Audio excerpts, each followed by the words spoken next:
كرة السرد تدور في عالم خيالي ملهم من تاريخ وحضارة الفينيقيين، حيث تكون مدينة الصور المزدهرة بمثابة مركز للسحر البحري والتجارة العالمية. في هذا العالم يمتلك الفينيقيون قوة سحرية تمنحهم القدرة على السيطرة على البحار عبر حجر أسطوري يدعى حجر البحر المتلائل، الذي يربط بين العالم البشري والكائنات الخارقة مثل البحرية والتنانين البحرية. الشخصية الرئيسية هي زيدون، بحاري فينيقي شجاع في منتصف العمر، يحمل ماضياً مثقلاً بالخسارات بسبب حرب خيالية مع شعوب أخرى. عندما تهدد قوة شريرة وهي ساحر متمرد يدعى إيلون، الذي يسعى لسرقة الحجر ليسيطر على العالم، يجد زيدون نفسه في رحلة ملحمية لاستعادة التوازن. تتضمن القصة صراعات عميقة تشمل السياسة الداخلية للفينيقيين، حيث يواجه زيدون تحالفات مع شخصيات مثل ليلى، وهي ساحرة بحرية شابة ذات أصول مختلطة ترتبط بقبائل البحر، وأبيصور، قائد عسكري مخضرم يمثل القوى التقليدية في المدينة. مع تقدم الرواية يغوص زيدون في عوالم تحت البحر المخفية، حيث يواجه كائنات أسطورية وألغازا تاريخية تعكس ضعف البشرية أمام الطموح. تتناول القصة مواضيع مثل الصراع بين الحضارة والطبيعة، الخيانة في ظل الطموحات الشخصية، والرومانسية المعقدة بين زيدون وليلى، مع لمسات من العنف والفلسفة حول التراث الفينيقي. أما هيكل الرواية فسيكون كالتالي: بداية، تجمع بين التاريخ التاريخي والخيالي لتقديم العالم وسط سواحل البحر المتوسط، وسط يركز على المغامرات البحرية والصراعات، ونهاية درامية تدمج الذروة مع تعمق في عواقب السحر. ستكون هذه القصة مناسبة لجمهور فوق 18 عاماً بفضل استكشافها للصراعات النفسية والاجتماعية، مع أسلوب سردي ملحمي يجمع بين الوصف الغني للطبيعة البحرية والحوارات العميقة التي تعكس تناقضات الحضارة الفينيقية. الشخصيات الرئيسية هي زيدون البطل، ليلى الرفيقة، أبيصور الحليف، وإيلون الخصم. تقديم زيدون وحجر البحر. 1. يبدأ السرد بوصف مدينة الصور الفينيقية القديمة، حيث يعود زيدون، البحار المنفرد ذو الخلفية المؤلمة من الحرب، إلى منزله بعد رحلة طويلة يعاني من يأسه الداخلي وذكريات خساراته. 2. يكتشف زيدون حجر البحر المتلألئ، الرمز للتوازن بين العالم البشري والطبيعة البحرية، ويسترجع ذكرياته عن دوره في الحرب التي دمرت حياته، مما يبرز صراعاته النفسية. 3. يواجه زيدون تحديات يومية في المدينة، مثل التعامل مع التجار الماكرين والسياسة الداخلية المشحونة بالغدر، ليظهر كشخصية شجاعة لكن منعزلة. 4. تقدم لمحة عن تأثير حجر البحر على البحار السحرية، حيث تبدأ الكائنات البحرية مثل البحرية في الظهور، مما يؤشر على تهديد أكبر. 5. يتعمق زيدون في تأملاته الفلسفية حول التراث الفينيقي، مستذكرا كيف أثرت الحضارة على الطبيعة، ويختبر لحظة من التوتر الداخلي حول دافعه لاستعادة التوازن. 6. تنتهي الفصل بظهور علامات أولية للخطر، مما يدفع زيدون للعودة إلى البحر رغم تردده، محافظا على أسلوبه العملي والعنيف في الكلام. اكتشاف تهديد إيلون. 1. يقوم زيدون باستكشاف آثار غريبة في البحر قرب صور، حيث يكتشف مؤامرة يدبرها إيلون، الساحر المتمرد ذو الطموح المفرط الذي يسعى للسيطرة على حجر البحر لتعزيز قوته. 2. تتعمق الرواية في خلفية إيلون مع التركيز على صفاته الخبيثة والماكرة، حيث يظهر في مشهد سري يخطط مع حلفائه لخراب التوازن البحري. 3.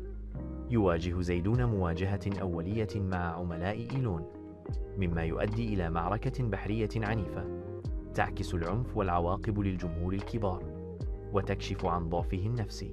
4. يبدأ زيدون في الشكوك حول دوره في هذا الصراع مع استذكار ماضيه المثقل، ليبرز الصراع الداخلي بين اليأس وقدرته على القيادة. 5. تظهر لمحة عن تأثير إيلون على الطبيعة، كيف يستغل السحر ليدمر الكائنات البحرية، مما يعزز الموضوع الرئيسي للصراع بين الحضارة والطبيعة. 6. ينتهي الفصل بهدوء نسبي، حيث يقرر زيدون البحث عن حلفاء مع حوار داخلي يعكس أسلوبه العملي في التفكير، استعدادا للتحالفات القادمة. التحالف مع ليلى وأبيصور. 1. يلتقي زيدون بليلى، الساحرة البحرية الشابة ذات الأصول المختلطة، في سوق صور، حيث تكشف له عن معرفتها بحجر البحر وتهديد إيلون، مع حوار شعري يعكس ذكائها وارتباطها بالطبيعة. 2.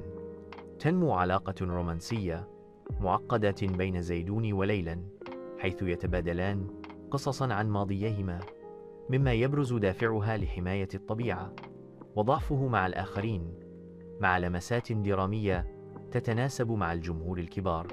3. ينضم أبيصور، القائد العسكري المخضرم، إلى التحالف، حيث يشارك في نقاشات حول الولاء الفينيقي مع أسلوبه الصارم الذي يتناقض مع مرح ليلى.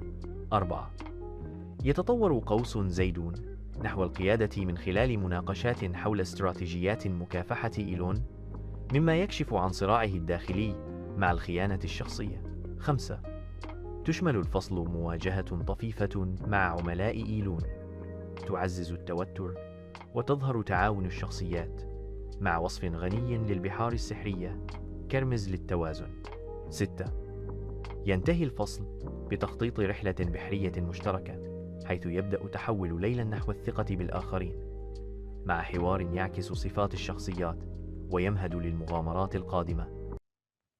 مغامرات تحت البحر الأولى. 1.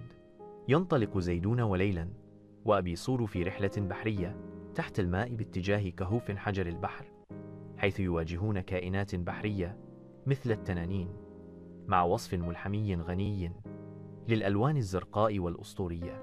2. تبرز مهارات ليلى السحرية في توجيه البحر، مما يساعد الفريق على تجنب الفخاخ ويكشف عن تطورها نحو الثقة، مع حوار شعري يعزز الرومانسية مع زيدون. 3. يواجه الفريق مواجهة عنيفة مع حارسين مخلوقين من سحر إيلون، مما يؤدي إلى معركة دامية تعكس العنف للجمهور الكبار وتثير التوتر. 4. يعاني زيدون من ذكريات ماضيه أثناء الغوص، مما يعمق صراعه الداخلي ويدفعه نحو القيادة، مع مناقشات فلسفية حول التراث الفينيقي. 5. يكتشفون أسراراً تحت البحر تتعلق بحجر البحر مثل خرائط قديمة، مما يعزز المغامرة ويضيف طبقات للمواضيع الرئيسية. 6. ينتهي الفصل بمفاجأة، حيث يتمكن الفريق من الفرار بشق الأنفس، مع زيادة الإيقاع لإبقاء القارئ مشدوداً. مغامرات تحت البحر المتعمقة. 1. يستمر الفريق في استكشاف أعماق البحر، حيث يواجهون تحديات مثل عواصف سحرية مصنوعة من قبل إيلون، مما يبرز الصراع الخارجي مع الخصم. 2. تتطور العلاقة بين زيدون وليلى من خلال حوارات حميمة، حيث تكشف ليلى عن أصولها المختلطة، مضيفة لمسات رومانسية معقدة. 3. يظهر أبيصور كقائد يتكيف مع التغيير، متحدنا أسلوبه القديم من خلال تعاونه مع ليلى، مما يعزز قوس تطوره. 4. تتصاعد المواجهات مع كائنات بحرية متمردة، مع وصف درامي مظلم يبرز العواقب للجمهور الكبار مثل فقدان أحد الحلفاء. 5. يكتشف زيدون جانبا جديدا من قوة حجر البحر، مما يساعده في مواجهة يأسه الداخلي ويمهد لتحوله نحو القيادة. 6.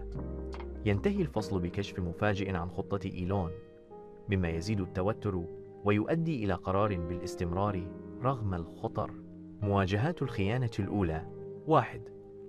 يعود الفريق إلى صور لإعادة التجميع، لكنهم يواجهون خيانة من داخل التحالف، حيث يكشف أبيصور عن عملاء مخفيين لإيلون، مما يؤدي إلى مواجهة مباشرة. 2.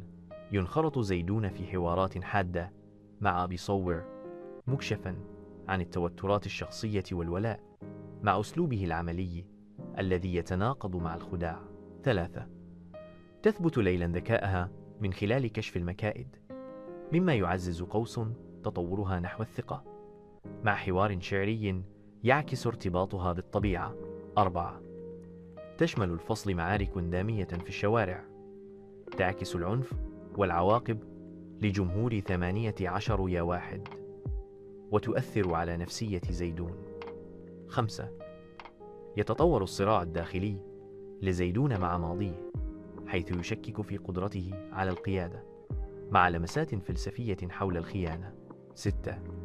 ينتهي الفصل بقرار الفريق لمواجهة الخيانة مباشرة، ممهدا للتصعيد في الفصول التالية. مواجهات الخيانة النهائية. 1.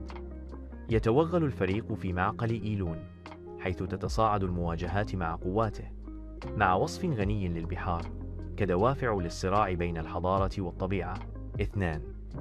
تظهر خيانة أخرى من شخصية ثانوية، مما يزيد التوتر ويجبر زيدون على اتخاذ قرارات صعبة مع تأثير نفسي على الشخصيات. 3. يبرز حوار بين أبيصور وإيلون الذي يكشف عن دوافع الخصم، مما يعزز الصراع الخارجي ويضيف طبقات درامية. 4. تتطور ليلا نحو الثقة الكاملة من خلال مساعدتها في إنقاذ الفريق، مع رومانسية متزايدة مع زيدون. 5.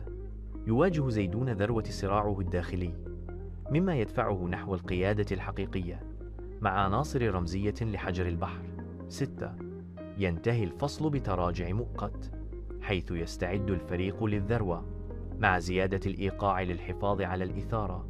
الذروة مع إيلون. 1. يصل الفريق إلى مواجهة مباشرة مع إيلون في قلعة بحرية، حيث تنفجر المعركة النهائية مع استخدام السحر والأسلحة، مبرزة العنف المظلم.